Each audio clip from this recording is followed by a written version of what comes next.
Okay, they just here for years. It's the Mizzle show. Always checking in, cause you know we love sports. Hey, they just hit 100 subs. It's time they get some out. Hey, yo, just two brothers, yeah, y'all.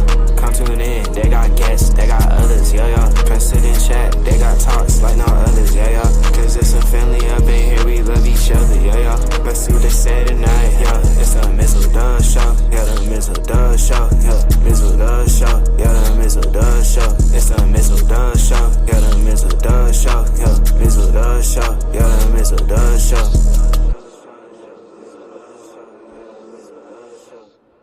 No. So just be sure. Just know, this is not 300. No. That's later on this week. No. Hence why we call this a sports brief. Yes. Because a lot of stuff happened in the sports world that we cannot hold off and wait to 300. You know, especially my Sixers beating those team out in L.A. called the Lakers and then saying, fuck that bean. Let's go. Actually, both teams won back-to-back games. Hey, it's been a good, as you see, great 2 days of basketball. F that bean. That it has. So welcome to this sports brief of the Mizzle and Dove Show. But yes, night elevation. We will be celebrating. Yep, we got the beat. We got the beat for the intro. And we'll have a banner here pretty soon. Cuz is working on a banner, and yes. we promise it will not be the same pictures that you've been seeing lately. It will be different pictures. Okay, now that I've seen this, okay. Now this is from TMZ Sports. Okay. Uh-oh. And this is really why sometimes I just really want to get on the No Fun League, because it's just why do you say this stuff after when it happens? So again. This is from TMZ Sports.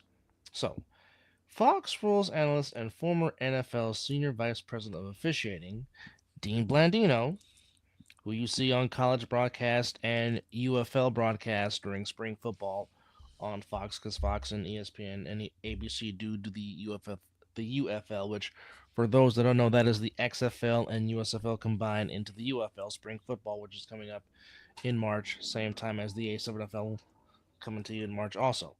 Okay. Yes.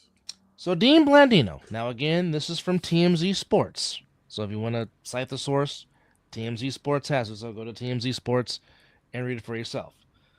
But Dean Blandino believes that Josh Allen did indeed got the first down on the fourth down play in the AFC title game. Now he said, when I watched it live, I thought it was a first down. I really did. I thought he made the big line. It was close. You know, when you watch two officials, one official was coming in from the top, looked like that official had the spot at the line to gain. The other official just had a short. Now, that was, again, his perspective. And, again, this is from TMZ Sports. Because I'm still trying to figure out how they said he fumbled the ball. Huh? In it being the Chiefs' possession. So, whoa. I thought he didn't get the line to gain, and it was fourth down, and it was turnover on downs. You telling me that they said he fumbled? Somebody was trying to say that, but however, I thought he got the first down because just the way he was, how his head looked like it was past the line, I thought it was a first down, but that's just, you know. So you want to hear some crazy stuff that I heard on Sports Talk Radio today? Oh, lay it on me. Or yesterday? Lay it on me. So he said clearly Josh Allen's head was over the line, but where was the football? He's saying the football to get over the line. I'm like, what were you watching, bro? His whole body was past the line of game. But the fucked up part about it as well is they reviewed it. Yeah. They reviewed it. So that means New York saw it. Mm-hmm. Damn referee saw it. Mm-hmm. Sounds like the Tuck rule to me. I know fuckery when I see it. Now, I've seen a whole lot of fuckery when it comes to football. Hello. Let me. The NFL, I'll take this. The NFL fucked up the catch rule. Nobody knows what's the catch in the NFL nowadays. Because they say the ball can touch the ground if it doesn't move. as a completed catch. They say the ground can't cause a fumble. Okay? Now again, the catch that Megatron had against the Chicago Bears, which changed the rule. Megatron completed all the steps to make a catch. Yes, he did. And they said it was incomplete, which I think was BS. And because of Same that, thing with Dez Bryant catch. I want to say that catch with Megatron and the Bears happened. Oh, God, I don't know.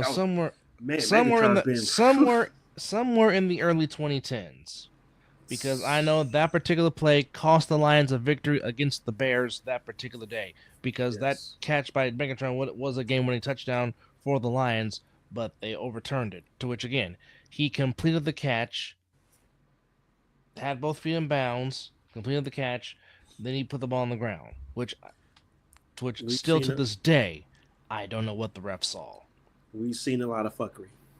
Okay. That's all I'm going to say. Again, as much as I can't stand the star of Arlington, Texas. That was a catch.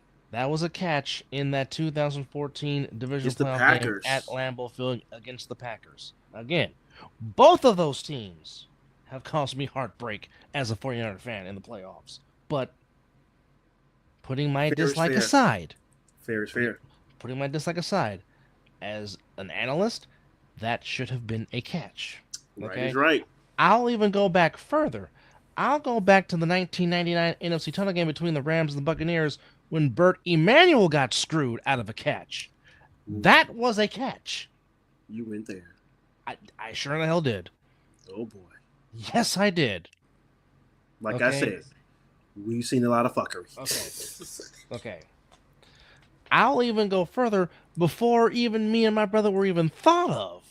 When we were still in our dad's sacks. Knowledge is coming. I'll go back to the 1979 AFC title game between the Oilers and the Steelers and Mel Renfro. That was a catch. Should have been called a touchdown. You know, wasn't a catch? Now, that is not saying that the Houston Oilers would have beaten the Steelers in the 79 AFC title game. That's not what I'm saying. Catch is catch. But what I'm saying is, it would have made the game more interesting. Look up Mel Renfro catch Oilers 79 title game against the Steelers. That was a catch. Okay? Now. Yeah. Now, if our dad was not sleeping, our dad would come on this show. And he would tell you about the 1977 AFC title game between the Broncos and the Raiders and the Rob Light fumble that should have been called a fumble, but the Broncos benefited and it wasn't called a fumble. The dude said he even fumbled. He got hit so goddamn hard he dropped the ball. He was in pain. Okay. Our dad and Uncle Bobby watched that game live in January of 78. And they will tell you, or December of 77. But they will tell you, oh, Rob Lytle? Oh, yeah, he fumbled.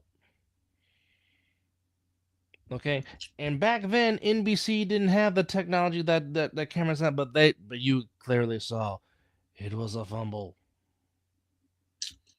The league been fucking up for years. Okay, that's just what it is. Okay, now again, who's to say what would have happened on that possession if Josh Allen keeps the ball? We don't know. That's not what we're saying. I think they go get a score and they win the game, run the clock out. I don't doubt that. That more than likely possibly would have happened because, I mean, again, momentum was on their side. Correct. It was. Absolutely was. But it's just, don't make it look so obvious. That's all we're saying. But, and I love the media now trying to save it. Like, if you guys think the game is rigged and you don't know football or this, that, and the third.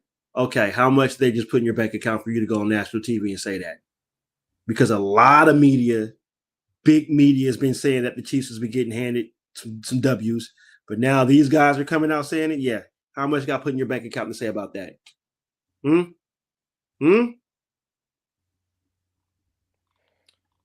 Well, as the Senior Bowl gets ready to take place, Have you been watching the practice? no, but I have been watching practice of the East-West Shrine, and Shiloh Sanders has not looked very good in one-on-one coverage. He's been getting burned.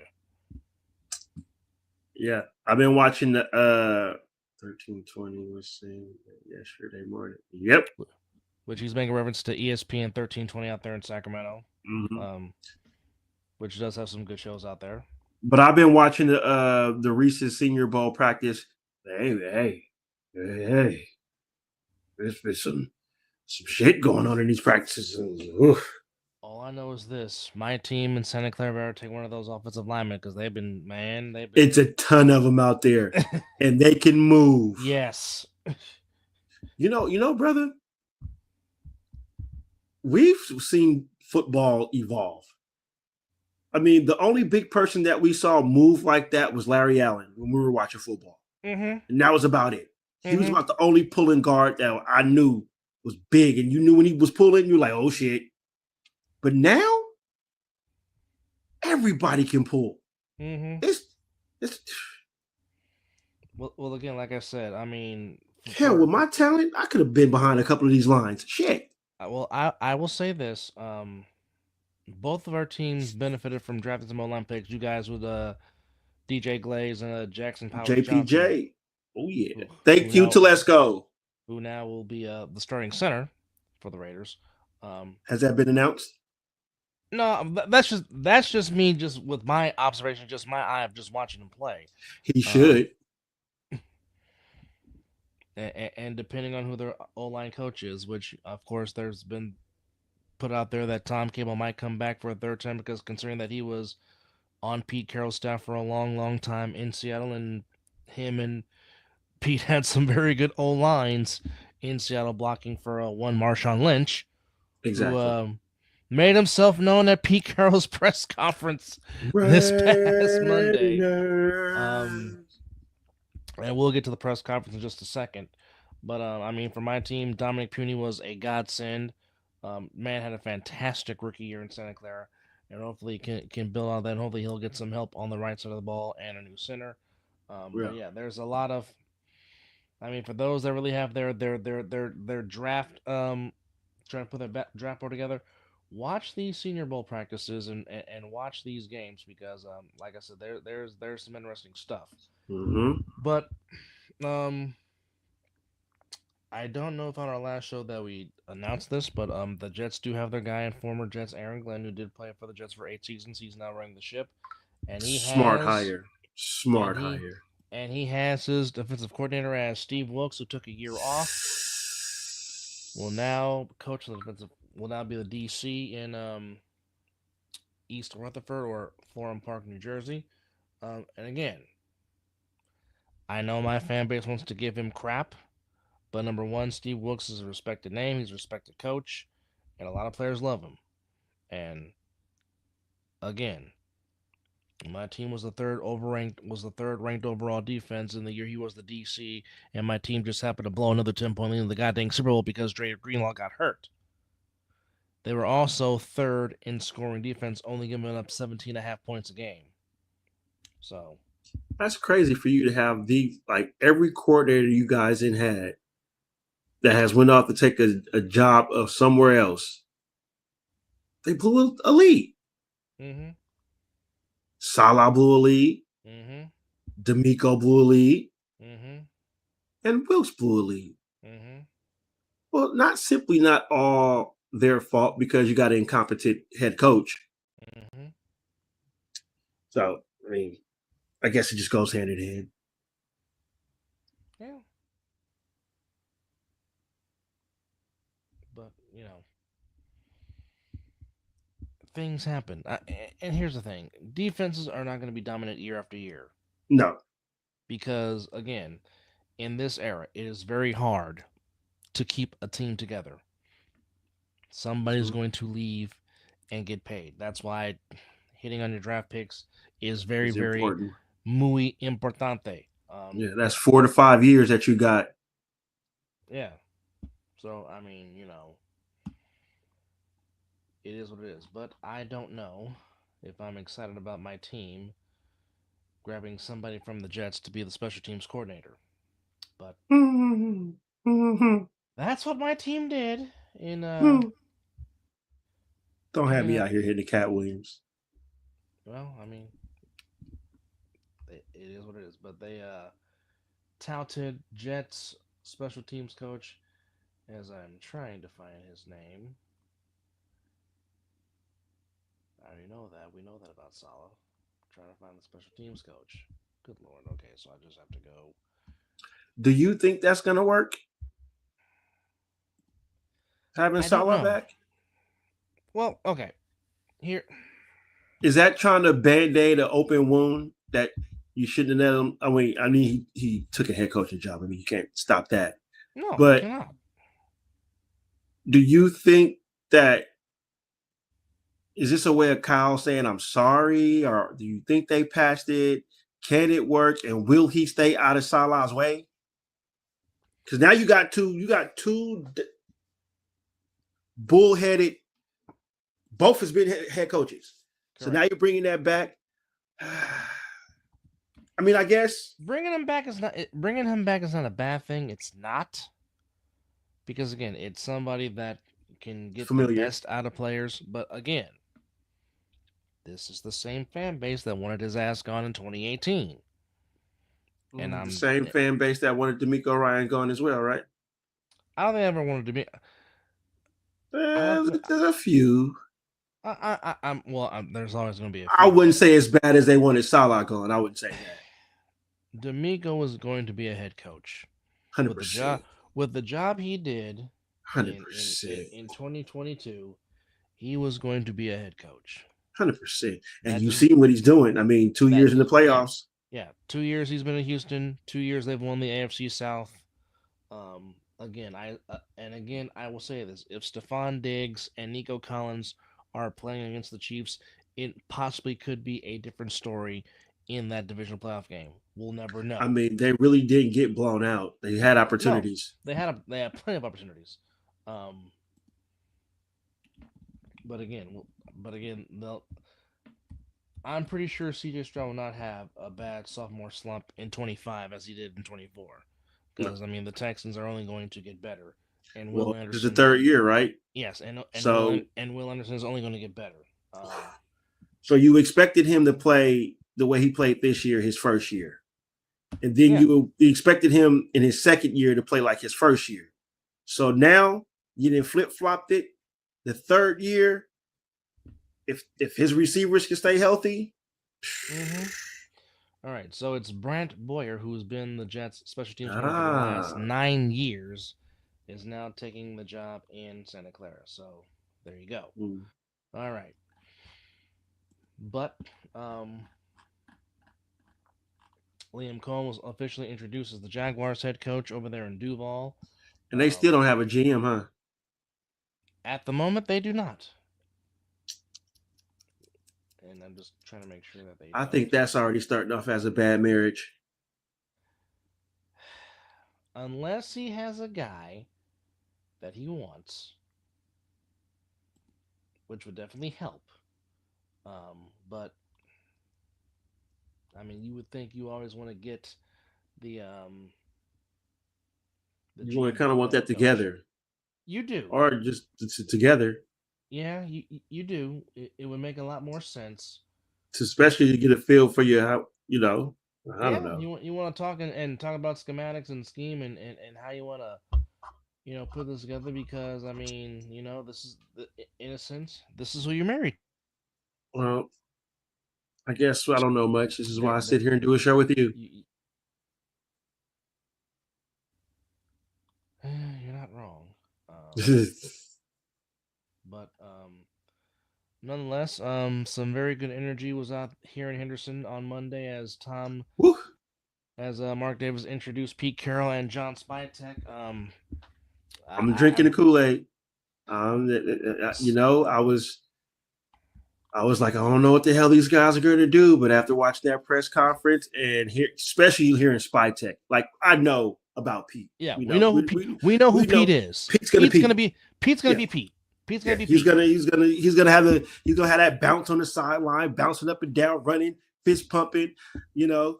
But hearing what Spy Tech said and with his plan and what he wants to lay out, and I think a few things they said was directed at a few players that is on this roster.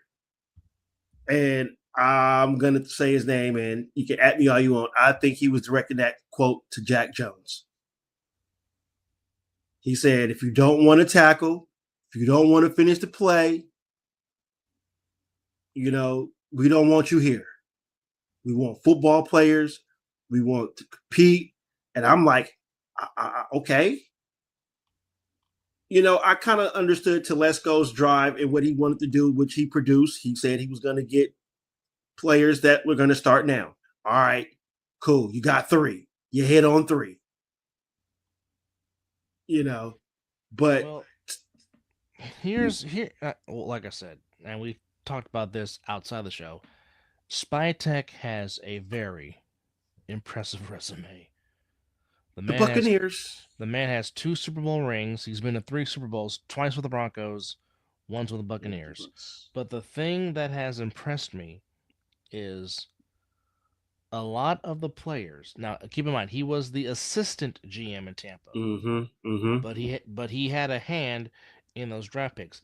And a lot of those draft picks that he had with the Buccaneers, I think with the exception of Devin White, are all still on the Buccaneers. Which means he drafted Bucky Irving. He drafted Bucky Irving, or had a hand in it. Oh yeah, had a hand in Tristan Wirfs, had a hand in Devin White, had a hand in Chris Godwin, had a hand in Vita Vea. Huge. Yeah. And yes, it is Happy Lunar New Year. Yes, That's the year of the snake. Yes, indeed. Thank you for chiming in. Or I like to say the year of the snake and the DDT. But yes. Baby. But I mean, Spytek's his knowledge of football is just off the chart. Yeah. And he seems like he has a grasp on things. I mean, and they are already in Mobile, Alabama, scouting at the Senior Bowl. Oh, so they flew out there already. Oh, I'm sorry. I'm sorry, they won't be there. Okay. Yeah, because I thought Champ. You know what? I'm loving the continuity thing that's going on here. It seems like they're going to hold on to Champ, which I you know what? I believe Champ should have had the GM, but I understand. But if he's out there, Champ has a good eye. Yes, he does. You mix that in with Spy Tech and everything like that. But retaining Patrick Graham was huge. Yes. That's the continuity. See, they're building. I see what they're doing. They're gonna build on that defense a little bit more, and then they'll focus on that offense. Now, I still need to see who's going to be the offensive coordinator. He said in his press conference that the defense, for the most part, was pretty damn good. It's just the offense couldn't keep up. And now the question is, again, now there's been talks, obviously, I think, and you can know this better than I can, but I know they've might talk or have talked to his longtime OC, Darrell Bevel, who was with him in Seattle for a long, long time. It's true. He's been interviewed already. Okay, he's been interviewed. So, I mean, there's that. We know Pete's son is a coordinator. I forgot where he is, but he's an OC somewhere. I think I want to say the college ranks. Is it the college ranks? I think he's at the University of Washington. I think he's with the Huskies. If I'm not mistaken. Which actually, you know what? I'll look that up right now since I got both laptops up, so I might as well do the other. Oh, they're working. Let's go. I look. That's a compliment. Thank you, Corporal. Appreciate that. Look. Okay, so yes, Brennan Carroll, Pete's son, is currently the OC in Seattle for the Washington Huskies. But if we're good, aren't we? I'm sorry. I mean, we just almost on the brink of 300 episodes. I think we know what the hell we're talking about here. just a little bit, but yeah. So I mean, there might be a chance to where Brennan might be on the coaching staff. You know what? I'm hoping. Okay, if it's Bevel, I get it. They're trying to win now. Implement. He knows what Pete wants to implement. Boom. I know they're in win now mode, But I would not be mad at a young OC that can be under Pete's hip for like 3 years. I think Pete's going to finish out his contract. He may not get that 4th year, but I believe he's going to get that 3 year. I think this contract is to put us in the right direction, get us there now, and the successor is going to be on the staff. Well, not to mention, right now his son Nathan is on the Yes. Panthers coaching staff, who was the Yep. passing game coordinator, and you saw Bryce Young greatly improve over the last half of the season. I know it didn't result in wins per se, but you saw Bryce Young improve. Now, just get the man some playmakers and get the man some talent. Yeah. That's just what you do there. And I think they have also said, because I know you said you wanted them to also keep Rob Leonard. Leonard, you said. I think they're interviewing him. I think they interviewed him either yesterday or possibly today. So they interviewed him for they interviewed him and Patrick Graham for the DC position, and I picked it. And they so yes, he already had an interview. I was hoping either or. You know, I was hoping for. I thought Graham was going to either go to the Bengals or the Jaguars. I thought he was gone. Mm-hmm. I literally thought he was going. So whatever Pete is selling in that building, everybody's buying.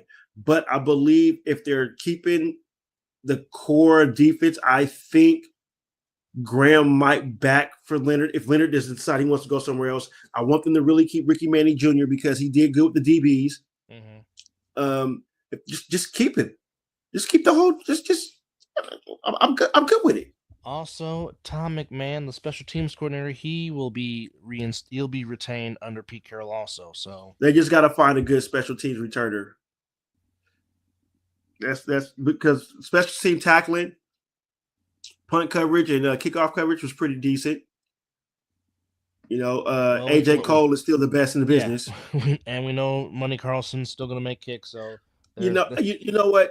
For what Carlson has done the few past years, this season I'm not going to hound him. I'm not, because I guarantee you he'll be money this next season. I mean, what we call him Money Carlson for no reason. I mean, the kid is clutch.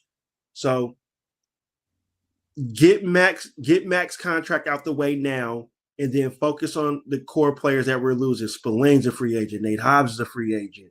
Trayvon Merrick is a free agent. Marcus Epps is a free agent. Kuntz is a free agent. Chason, Adam Butler, who I would love to come back for a vet contract. So the defense is we got some free agents, but I don't think the tag will be used on anybody. I think we should be able to get everybody if they want to get it. I think. Talk to me. What you got? I did not know Ricky Manning coached under Pete Carroll for 2 seasons in Seattle. So there's definitely a possibility that he might be retained. So I mean, there's a lot of familiarity on this staff with certain people on this staff that Pete has coached. Well, again, okay. Everyone wants to talk about the Shanahan tree, the Andy Reid tree. Pete Carroll has a very nice long coaching tree also. Don't get it twisted, folks. Yeah. It has sprouted and it has a ride. I'm liking it. Like I said, I got to see who the OC is going to be. And then we can rehash this after the draft. Or no, you know what? We can rehash this after free agency. Yeah. Because free agency will definitely tell me the route that they might go in the draft. So, yeah. And you know what? I'm starting to I'm going to need to see a little bit more of him. But the Jackson Dart kid is not bad. Oh, yeah, the kid from Ole Miss? No. He's not bad. He's not Eli, but he's not bad. I will say this. Got a cannon. Well, Corporal, they're all probably asleep right now. But, I mean, to the 3 that are up with us on this Sports Brief Night Owl edition, thank you. We appreciate you guys. Which, again, episode 300 will be coming soon. Yes. Sooner than you think.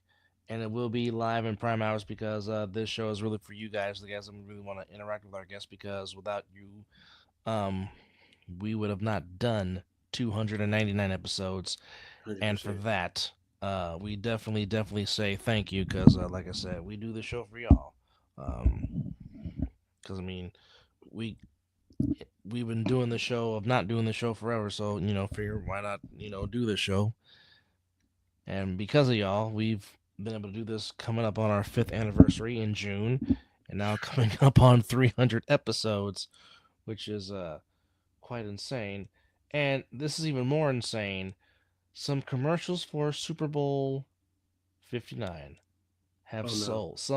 Some have sold for $8 million Just for a 30-second spot? just for a 30-second slot.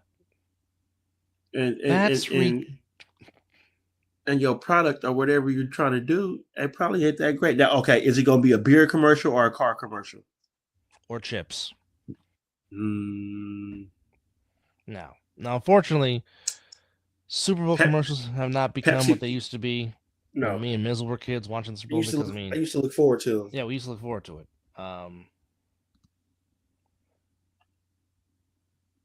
Yeah, that very well could be, but we appreciate you hanging out with us, Corporal. We appreciate it. Indeed. But yeah, 8 million for a 30-second slot. I wish they would bring back the Bud Bowl. Damn it! Now the Bud Bowl was fun. Give me the Clydesdales. Well, I mean they always give that, but I'm talking about the Bud Bowl where the Bottles are playing football at Yes. Busch Stadium. Yes, classic. Give me that again. But yeah, that remains to be seen. Well, the Saints possibly, as EJ Wilson says, finna start charging big bucks for yeah, that they are. Some have paid as much as $8 million for a 30-second slot, which makes no sense to me. But hey, this is what greed corporate America wants. But looks like the Saints, who is the only team remaining that does not have a head coach, right at the moment, possibly are looking at Kellen Moore. The last time the Eagles were in the Super Bowl, that's when the Cardinals got their guy Glennon to be the head coach of the Cardinals. So, will Kellen Moore follow in the same route? Since the Super Bowl is in New Orleans and the Saints are right there, that remains to be seen. We will figure that out as They the can't weeks interview progress. him yet. Again, can they? Did he interview in person yet? I think this is around the time he can. There's like a slot. That's a good question. I don't know. That's a very good question. Because I know when they're in the playoffs, you can do virtual, but once your season is over, you can do But I in think I person. heard if a coach makes it to the Super Bowl, I think within those 2 weeks they can interview for they can or they can decline it. I think somebody did that. Didn't Ben Johnson decline an in-person interview because he wanted to focus on the game? I believe so. So yeah, I believe there's a time slot that you can do that. Well, that'd be good for Kellen Moore. I mean, I think Dallas dropped the ball by not trying to bring him back.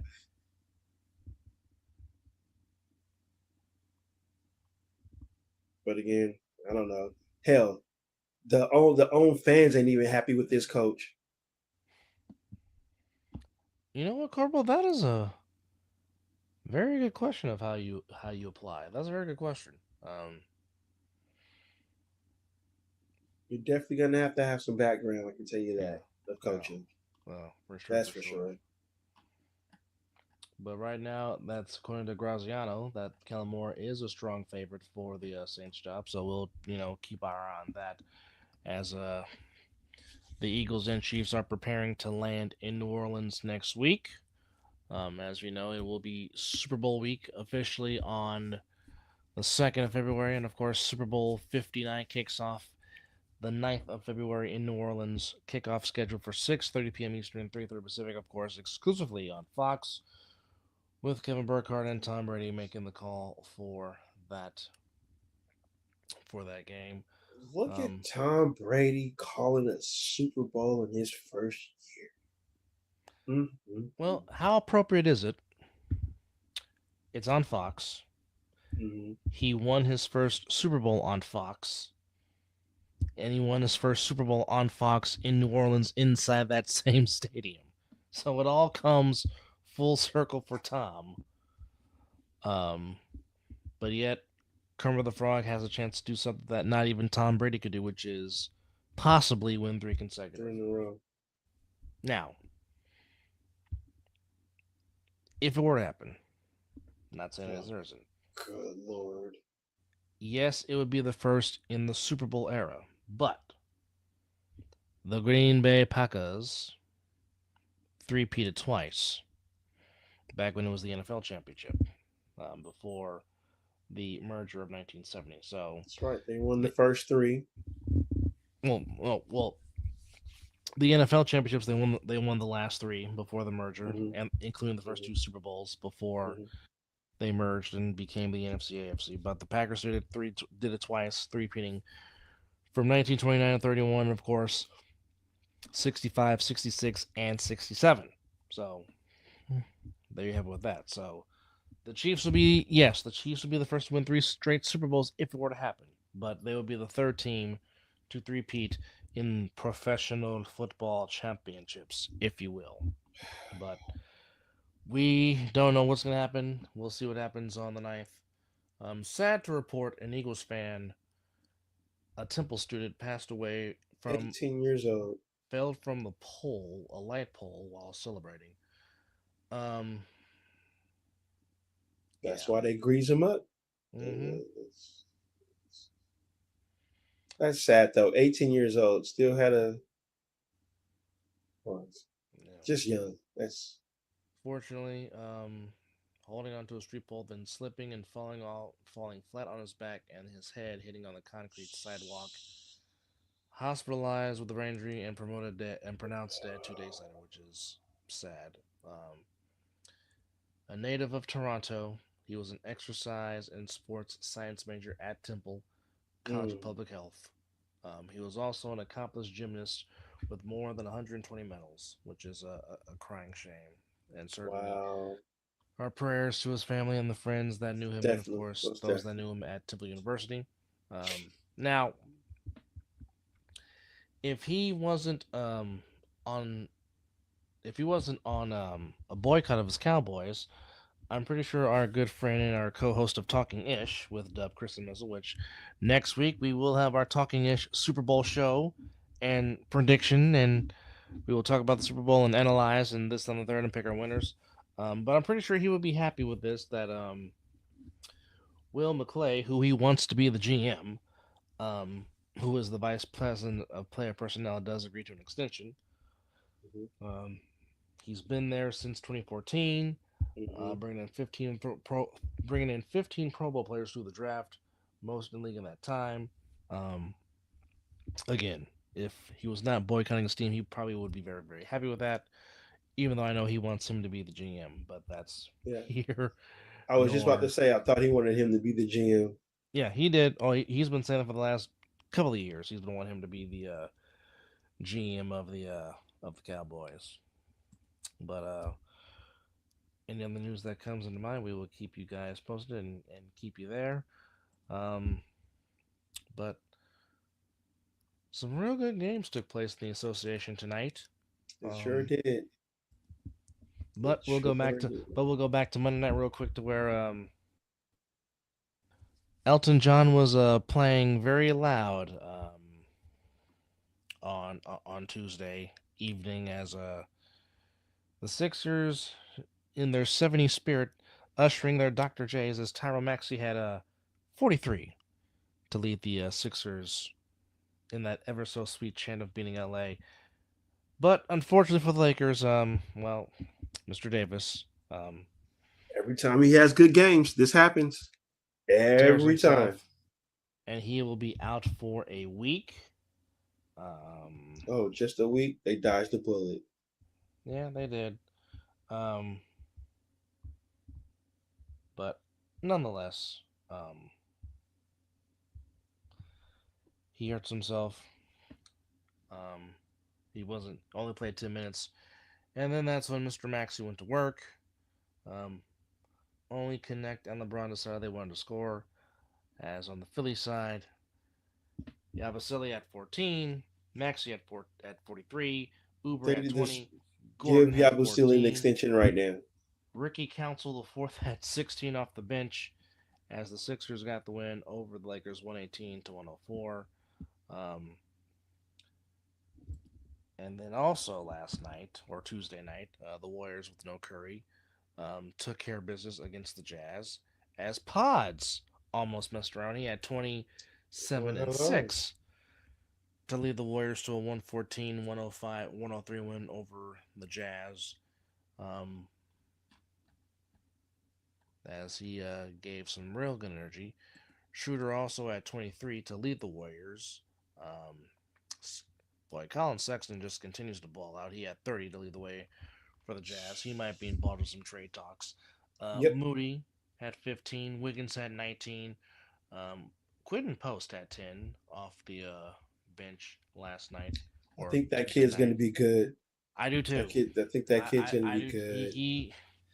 Him along with TDJ and Pods Mm-hmm. and Moody and Kaminga, that could be a good five to build around going forward. I definitely agree. Yeah. Don't trade him away either. No Damn it, stupid no. shit. Damn it, no. But tonight, in the Mecca, it was the Knicks taking care of business over the Nuggets, 122 to 112. As Murray led the way with 33 for the Nuggets. Brunson had 30 for the Knicks, but Brunson shot 10 of 16 from the floor. Efficient. And, well, for one of the rare times, folks, Nikola Jokic was human. And definitely, he had to go take a piss, huh? he woke up early. He only had 17 points, 6 to 6, and 6 rebounds. You know what? He's like, you know what? Tired of putting this team on my damn back. Let's see what they can do without me tonight. He'll be back. He'll be back. I'm pretty sure he'll get a triple double the next game. I'm pretty sure he will. 14 for Westbrook, 15 by Aaron Gordon, 13 for Braun off the bench. But like I said, it was all Jalen Brunson. He had 30. Bridges had 13. Anobi had 23. Hart had 15. Cat had 14 and 10. And Mr. McBride had 12 off the bench for the Knicks as the Knicks get win number 32. Knicks 17 and 8 at home in the friendly confines of the Mecca that is Madison Square Garden. Nuggets 14-11 on the road, going to 20-19 on the year overall. In Brooklyn, it was... in Charlotte, it was the Nets getting the win over the Hornets, 104-83. Johnson had 18 to lead for Brooklyn. Bridges had 23 to lead for Charlotte. Pistons and Pacers in Indiana. Pacers get the win, 133-119. 37 points for Siakam. Cade had 32. As the Pacers go to 26-20 on the year, Pistons go to 23-24. Raptors beat the Wizards, 106-82. Barnes 24 lead the way for the Wizards. Kyle Kuzma had 19 and 10 for the Wizards, as the Wizards are a dismal 6-40 on the season. The Celtics beat the Bulls on the parquet floor 122-100.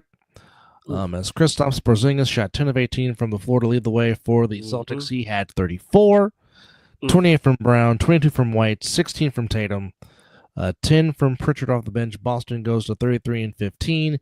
16-9 at home. Bulls go to 20-28. But Nikola Vujovic, who of course has been in trade talks, had 6 points, 11 rebounds to assist. Kobe White had 16 to lead for the Bulls, along with Patrick Williams 16. Zach LaVine did not play, it looks like, and the Celtics get the win 122-100. Cavaliers take care of business in Miami. Cavaliers now are 38-9, 126-106 over Miami. Yeah, they're not. The Spider, 34 points, 6 assists. Tyler Hero had 22 and 6. Now again, we really haven't talked about this verbatim-wise, but it's like, Miami, what are you doing? Like, why are you guys just keep having this cloud over your head and not wanting to get rid of Jimmy Butler? Now it's like, okay, you'll take any trade package you can get, but it's just like, why did it get to this? Yeah. Why did it get to this? You're both disgruntled. You're both not happy. Just try to find a suitor in the Western Conference. Don't trade him in conference. Trade him out west and see what you can get and just have a fresh restart for him and for your organization. It makes no sense. Stop being stubborn. I mean, the man, it's the same stunt that he pulled in Minnesota. Yes. And speaking of things that are not making sense, I'm really not understanding what's going on with the Sacramento Kings.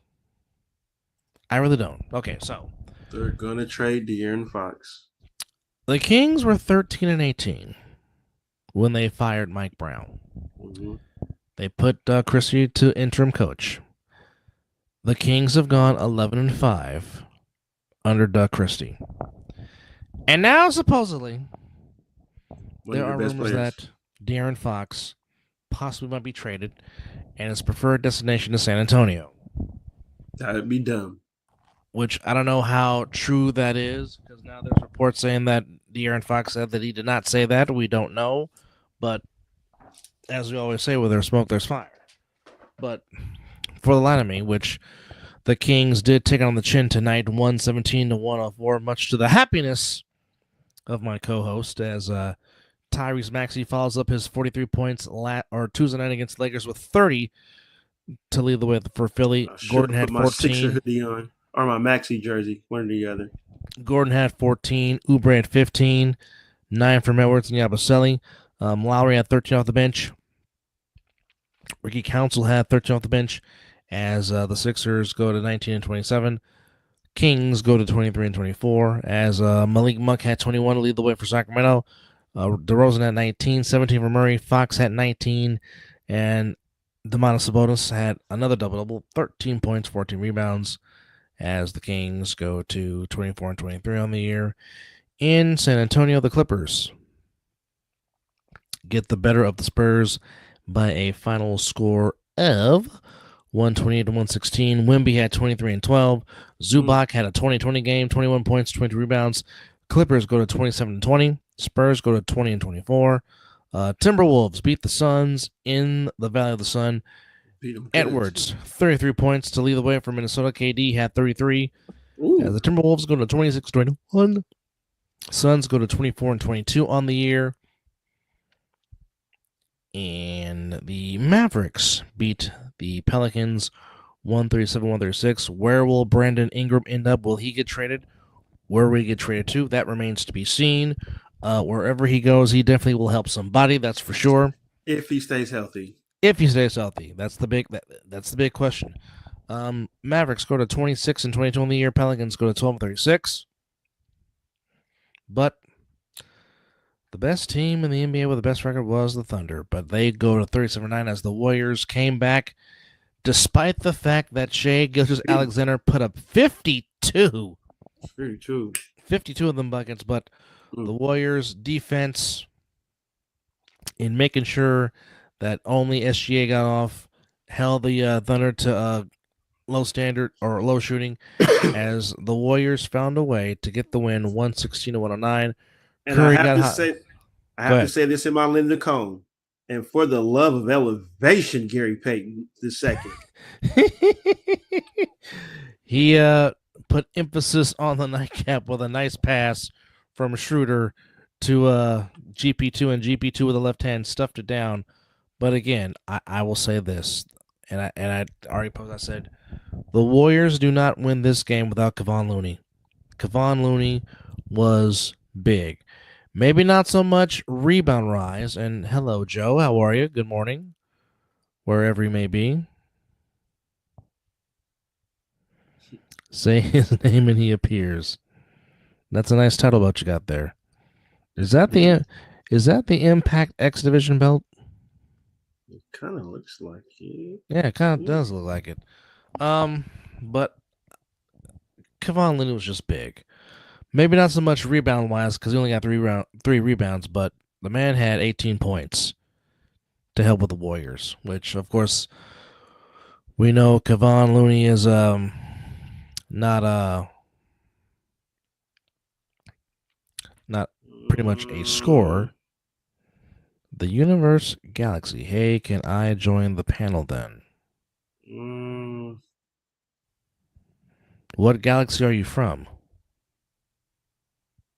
Are you from a galaxy far, far away? Oh, is that He-Man? Or was that Voltron? No. Star Wars is from a galaxy far, far away, Uh, and Voltron is from days of long ago. there we go. The Milky Way galaxy. Okay. The Milky Way and the Milky Way candy bar. But Wiggins was big, led the way with 27, shot 10 of 17 from the floor, 5 of 8 from 3-point range. Curry had 21. GP2 had 15, 11 for 15. Pods. Yeah. There we go. Pods had 11 off the bench.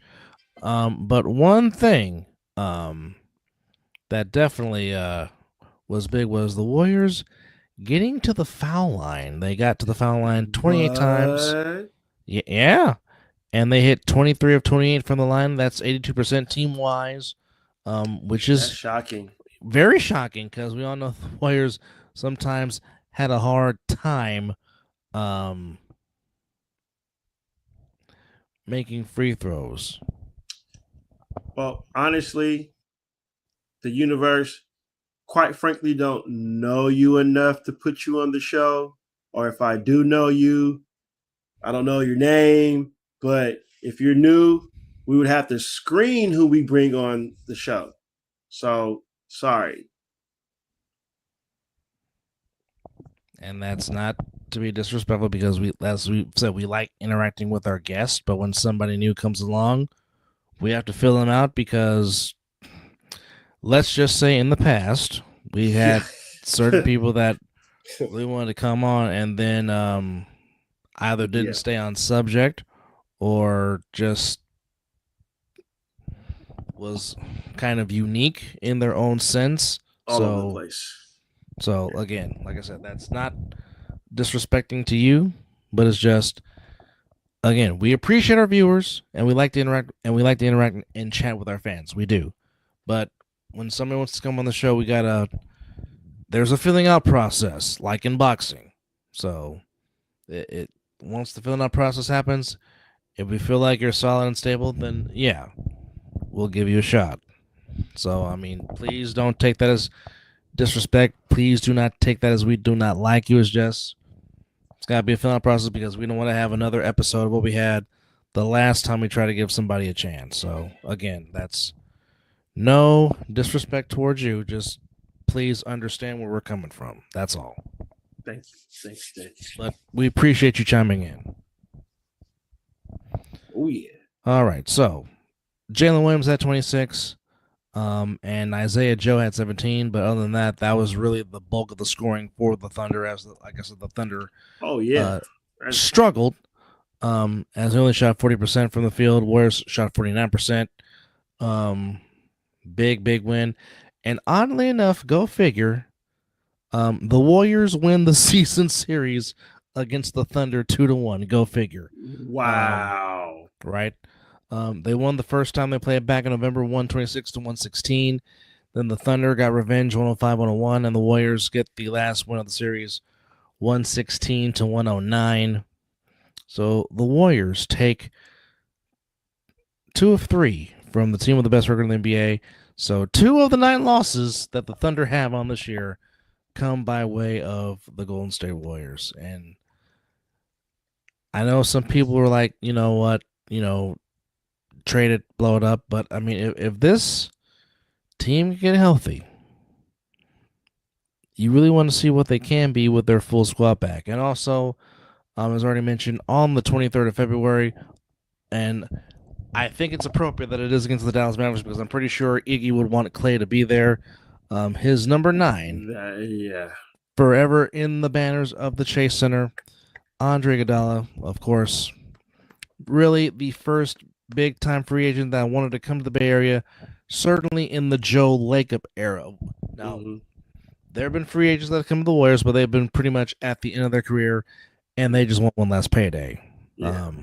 But Andre Iguodala was certainly the one high-priced free agent that was in his prime that wanted to come to the Bay Area because he saw what Joe Lacob was building with Steph and with Clay and with Draymond. And he came to be a part of that. and basically him coming to the Bay Area made it okay for everybody else to want to come to the Bay Area and play for this franchise. And he, along with David Lee and others, helped set the tone for what obviously has been the best era of Warriors basketball probably since the mid-'70s with Rick Barry leading that team. We don't win the 2014-2015 NBA Finals without his play and him being the Finals MVP in 2015. I mean, the man, we all know he wasn't the world's greatest shooter, but it always seemed like Andre hit a big key shot when you needed it. Them corner threes. Yeah. Of course, I still think about the fadeaway that he hit against the Thunder to win a regular season game, which you were shocked of because like Iggy gets the ball. He made it. I was. What? The confidence, though. But the confidence. He shot with these and it looked good leaving his hands, and boom, there it is. I think he got the shot because he was at least expected to take the shot. Agreed. So that's a good play call if you ask me. That it is, but his number will forever go on the Raptors, or his number will go on the Raptors forever to be immortalized inside the Chase Center on the 23rd of February against the Dallas Mavericks, as number 9 will be retired. Oddly enough, of this era, of the championship era, Iggy is the first number to get retired by the Warriors. Which it's kind of appropriate. It really is. It is. Let's just keep it real. It is. It is. Really is. All right. Scores from the ice. Oh, we got a little bit of ice, huh? A little bit of ice on this. Out there playing a little hockey. Yeah. In Toronto, the Minnesota Wild get the win 3-1, not 30. I don't know. Oh, like, is there a mercy rule in hockey? Because Lord, 30? No. It's the 30th win of the year for the Wild. There we go. As the Wild get the win 3-1 over the Maple Leafs in Toronto. Panthers, the defending champions, shut out the LA Kings 3-0. In New Jersey, the Devils shut out the Flyers 5-0. In Nashville, the Canucks beat the Predators 3-1. In overtime, the Penguins beat the Utah Hockey Club by a final score of 3-2. And that's your scores on the ice. Oh, not that many games today. On this Wednesday. But on Thursday, Blue Jackets at home against the Knights, Sharks on the road. Oh, that's an ESPN game. I can actually watch.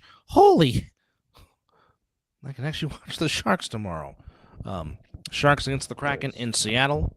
Jets in Boston against the Bruins. Wild go to Montreal, Quebec, Canada to take on the Canadians. Capitals on the road against Ottawa, as of course the great Ovechkin trying to pass the great one as far as most goals score all time. Kings continue their Florida road trip as they go to Tampa to take on the Lightning. Blackhawks in Raleigh against the Hurricanes. Islanders, you can catch that on Hulu and Disney Plus. The Islanders and the Flyers in Philadelphia. Ducks in Calgary against the Flames.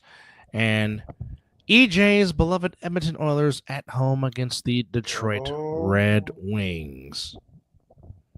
Taking place in Edmonton, Alberta, Canada. Go Wings. And if EJ is still watching, I'm pretty sure he will say, F that. Go Oilers. All right, so...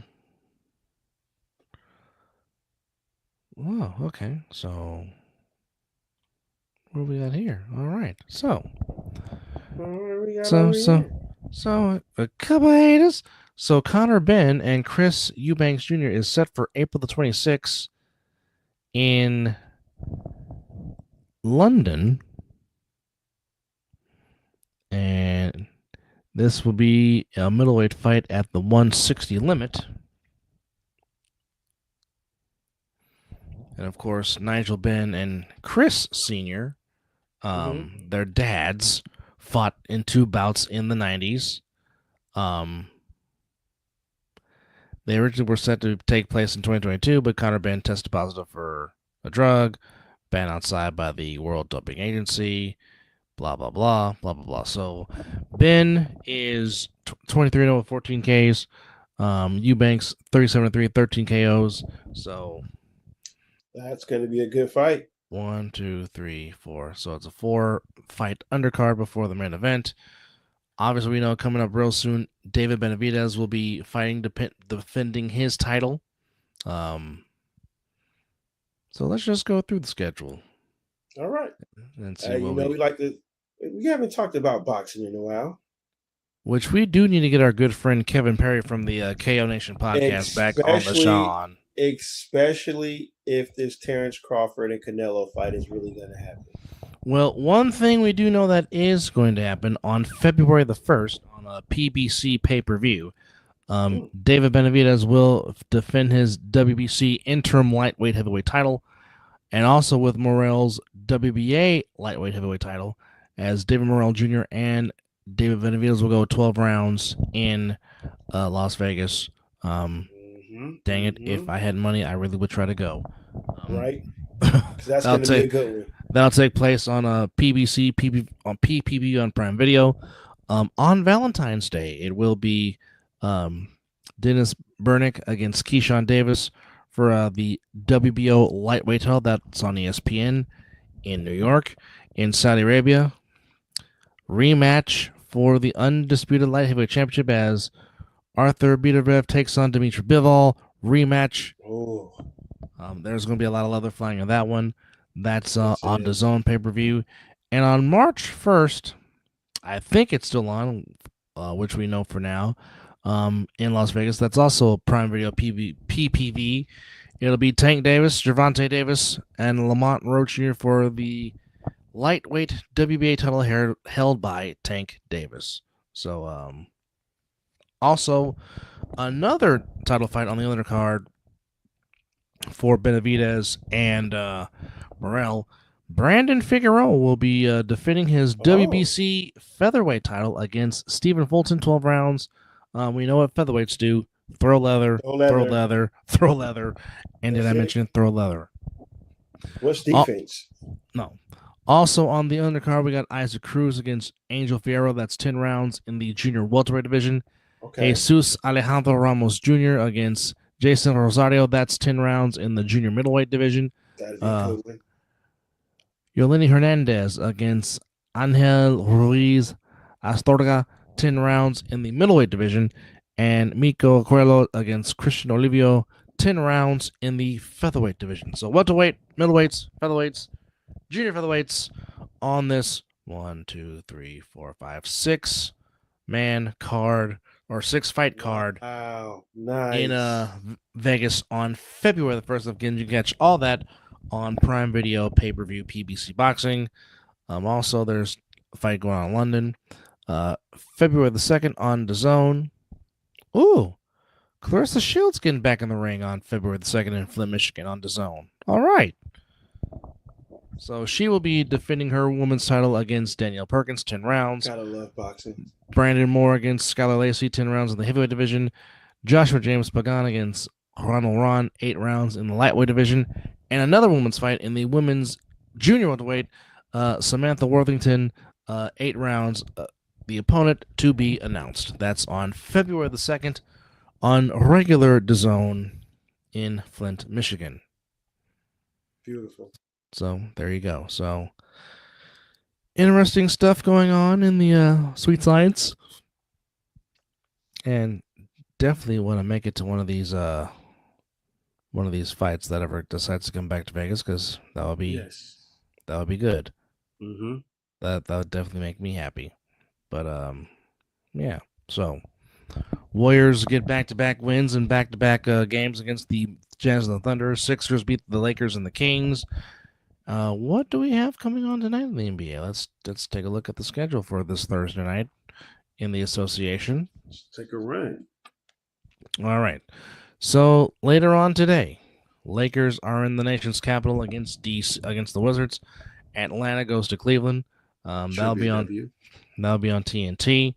Minnesota at Utah. Now, this is going to be a very damn good game between Houston and Memphis. That's the late game on TNT. Orlando in Portland, and that lines up your lineup for this Thursday. Oh, wow. Not that many games on Thursday, huh? No. But Friday, interesting matchups. Denver comes to Philly. You can catch that on ESPN.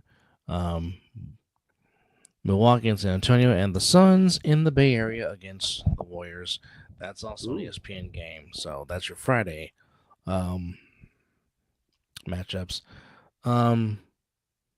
Still mind-boggled that Kelsey Plum's now Los Angeles Sparks, but also even more interesting is Brittany Griner leaving the Mercury after 11 years. Yes.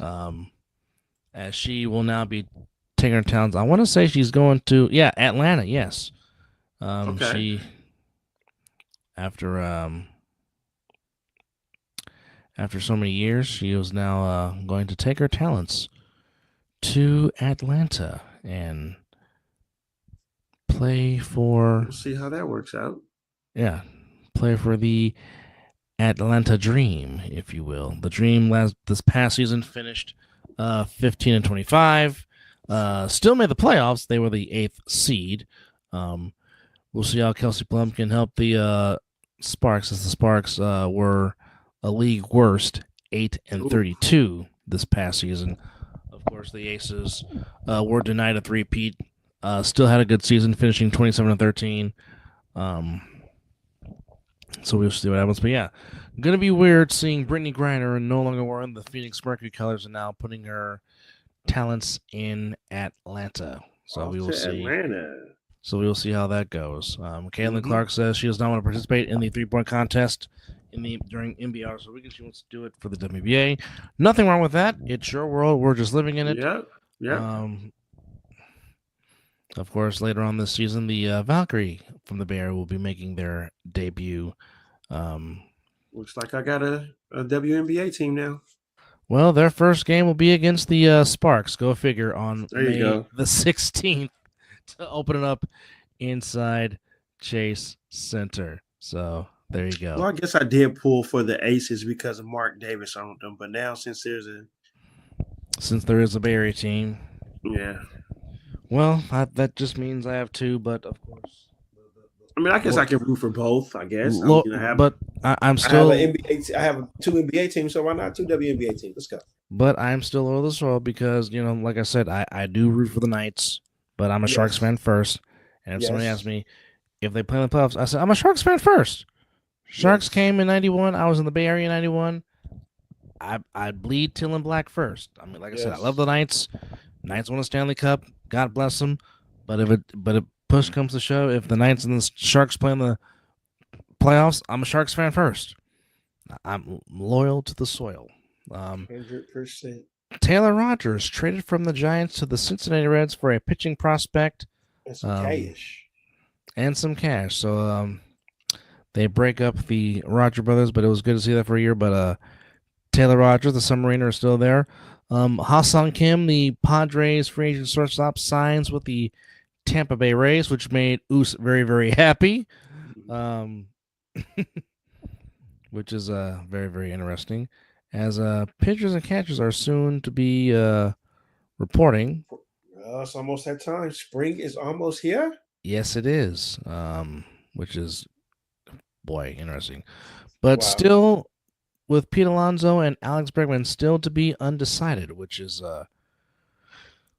quite weird. But we shall see. But I'd like to thank everybody for hanging out with us on this sports brief, which turned into a little bit over an hour, which is not bad. But again, just to remind you, episode 300 is coming.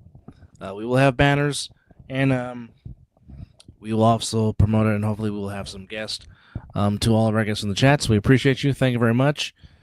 And it's not nap time, but it's nap time. But nonetheless, thank you for hanging out with us on the sports brief. And again, it is 5 o'clock some damn where, and this has been a Mizzle and Dub Show sports brief, and that deserves a big time yeet. Good night or good morning. whatever it may be. That indeed. As the super filthy maker will ride us out. Oh!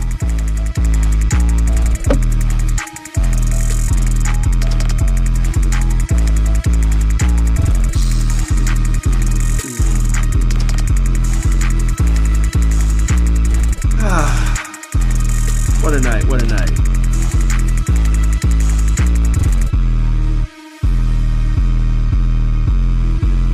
Warriors won back-to-back and back-to-back nights. Oh, yes. Ooh, there's a new Star Trek? Huh, I have to check that out. Like a show? Yeah. Maybe not. Oh, but check out that new Spider-Man. Very, very dope. Interesting. And it's gonna only get better. Good night, everybody. Good morning. Peace out. Later.